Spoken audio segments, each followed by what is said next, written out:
Shall I compare thee to an onion? So let's run through some of these defense mechanisms briefly, as I currently understand it, to be updated. Disclaimer, disclaimer times 100 or times 1,000. I'm not a doctor, I'm not a counselor, psychotherapist, dream interpreter, forensic psychiatrist. I'm not a doctor. I only have a BA. I'm the compiler of the quotes. I find interesting quotes, discuss it, and then it's up to each person to figure out what's helpful for them or not. Like Robert Bly says, 30% of what you're going to hear is wrong. It's up to you to figure out which 30% is wrong.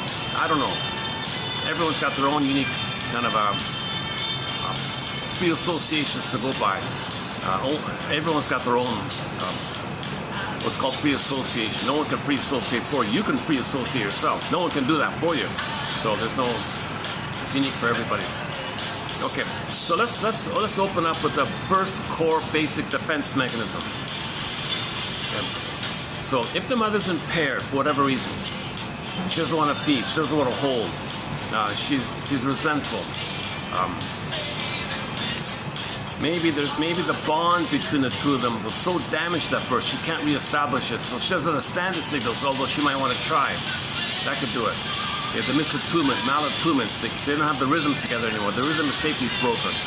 This often takes place with birth trauma and the removal of the cord, the removal of the placenta, the baby being born with the mother on the back and the legs up. There's a whole topic on this area.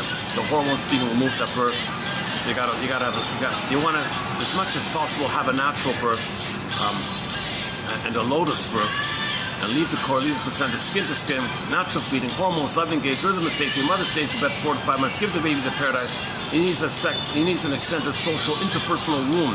You know, this issue of the egg, the womb, it might be, that seems to be the source point of a lot of this limerence and madness. We didn't get the blissful oneness. All babies need a blissful oneness of the mother. Okay, oceanic feeling, one guy calls it oceanic ecstasy, another one calls it delirious euphoria. Okay, this floating heavenly feeling. Okay, play the clip, play the music video to Melanie Thornton's as a soloist, her song called Love How You Love Me. Look at the music video. You see all these couples floating in the air. They hold hands, they float in the air. All these couples are floating in the air. That represents this floating, blissful, euphoric feeling. No space, no time, floating. And you're just so happy like that. Like floating like the clouds like that, right? Yeah. So in part one, part of this this exciting feeling, can't sleep, you know, you think about it all the time, obsessive thoughts. You smile to strangers, you're so happy, he's in love, wow, he's in love. You see the